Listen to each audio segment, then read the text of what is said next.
ഒരു ചട്ടിയിൽ തന്നെ വ്യത്യസ്ത രുചിയിലുള്ള 2 തരം ചിക്കൻ കറികൾ ഒന്ന് കണ്ടു നോക്കിയാലോ. 1 കിലോ 800 ഗ്രാം ഭാരം വരുന്ന തോലോട് കൂടിയ ചിക്കൻ ഉപ്പും വിനീഗറും ചേർത്ത് നന്നായിട്ട് കഴുകി വൃത്തിയാക്കി എടുത്തു വെച്ചു.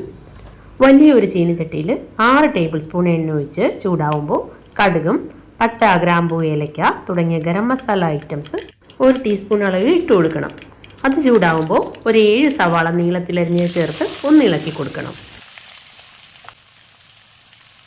ആവശ്യത്തിന് ഉപ്പ് കൂടി ചേർത്ത് കൊടുക്കണം. ഫ്ലെയിം ഹൈയിലാക്കി വയ്ക്കാം. ഇടയ്ക്കിടയ്ക്ക് നന്നായിട്ട് ഇളക്കി കൊടുത്താൽ മതി.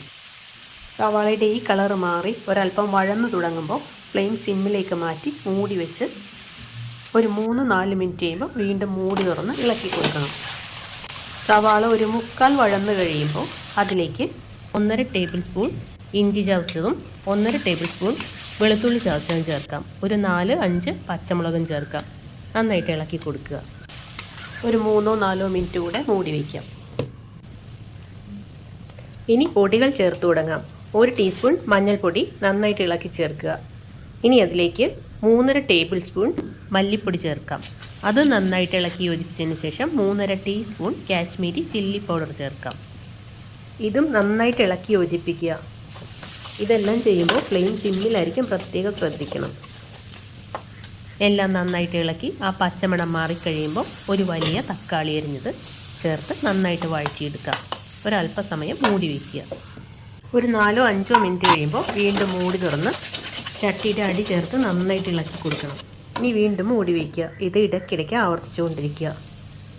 മസാലയിൽ ഒരല്പം എണ്ണ തെളിഞ്ഞ് ഇളക്കുമ്പോൾ പെട്ടെന്ന് ഇളകി വരുന്ന പരുവം, അതാണ് മസാല മൂത്ത ലക്ഷണം. ഇനി കറിവേപ്പിലയും മല്ലിയിലയും ചേർക്കാം. ഒരു 1.5 ടീസ്പൂൺ വീതം കുരുമുളക് പൊടിയും ഗരം മസാലപ്പൊടിയും ചേർക്കാം. ഇതും നന്നായിട്ട് ഇളക്കി യോജിപ്പിക്കുക. ഇനി നമുക്ക് കഴുകി വൃത്തിയാക്കി വെച്ചിരിക്കുന്ന ചിക്കൻ കഷ്ണങ്ങൾ ചേർത്ത് തുടങ്ങാം. നമ്മുടെ ഈ മസാലയെല്ലാം ചിക്കൻ കഷ്ണങ്ങളിൽ പിടിക്കുന്ന തരത്തിൽ നന്നായിട്ട് ഇളക്കി യോജിപ്പിച്ച് ചേർക്കണം. ഒരു 5 മിനിറ്റ് സമയമെങ്കിലും വേണ്ടി വരും ഇതെല്ലാം കൂടെ നന്നായിട്ടൊന്ന് യോജിച്ച് കിട്ടാൻ. ഈ സമയത്ത് ഫ്ലെയിം മീഡിയം ടു ഹൈ ആയാലും കുഴപ്പമില്ല. ഇനി നമുക്ക് മൂടി വയ്ക്കാം. തിളക്കട്ടെ. തിളച്ചതിന് ശേഷം ഇടയ്ക്കൊന്ന് ഇളക്കി കൊടുക്കണം. ചിക്കൻ നന്നായിട്ട് തിളച്ച് കഴിയുമ്പോൾ ഫ്ലെയിം സിമ്മിലേക്കും മീഡിയത്തിലേക്ക് മാറ്റാം. ഒരു 10-15 മിനിറ്റ് മൂടി വെച്ച് വേവിക്കാം. ചിക്കനിലെ വെള്ളം നന്നായിട്ട് ഇറങ്ങി വരട്ടെ.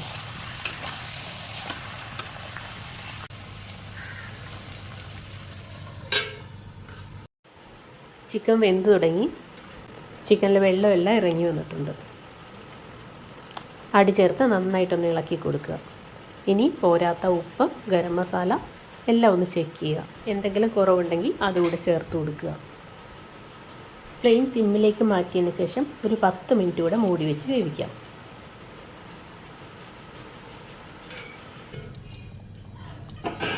മസാലയെല്ലാം പിടിച്ച എണ്ണയെല്ലാം തെളിഞ്ഞ് നല്ലൊരു ചിക്കൻ കറി റെഡിയായി. ഇതിൽ നിന്ന് ആവശ്യത്തിന് ചിക്കൻ കറി എടുത്ത് മാറ്റി വയ്ക്കാം. ഇനി തേങ്ങാപ്പാലും ഉരുളക്കിഴങ്ങും മല്ലിയിലയും കറിവേപ്പിലയും ചേർത്ത് ഈ ചിക്കൻ കറിയുടെ രുചി ഒന്ന് മൊത്തത്തിൽ മാറ്റിയെടുക്കാം. മീഡിയം സൈസിലെ ഒരു ഉരുളക്കിഴങ്ങ് ചെറിയ കഷ്ണങ്ങളാക്കി അരിഞ്ഞത്,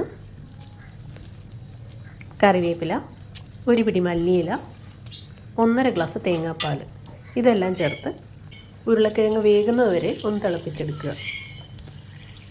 ചില ഉരുളക്കിഴങ്ങ് വെന്ത് കിട്ടാൻ ഒരല്പം സമയം കൂടുതൽ വേണ്ടി വരും. അത്തരത്തിലുള്ളത് ഒന്ന് കുക്കറിലിട്ട് പാതിയെങ്കിലും വേവിച്ചതിന് ശേഷം ചേർക്കുക.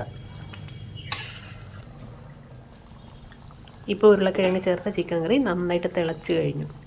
ഇനി കിഴങ്ങ് നന്നായിട്ട് വെന്ത് കഴിയുമ്പോൾ കറി ഓഫ് ചെയ്യാം. നല്ല കുറുകിയ ചാറോട് കൂടിയ നല്ല വ്യത്യസ്തമായ ഒരു രുചിയുള്ള ഉരുളക്കിഴങ്ങ് ചേർത്ത ചിക്കൻ കറി റെഡിയായി. ചോറിനും അപ്പത്തിനും ഇടിയപ്പത്തിനും എല്ലാം പറ്റിയ ഒരു പഴയകാല രുചിയാണിത്.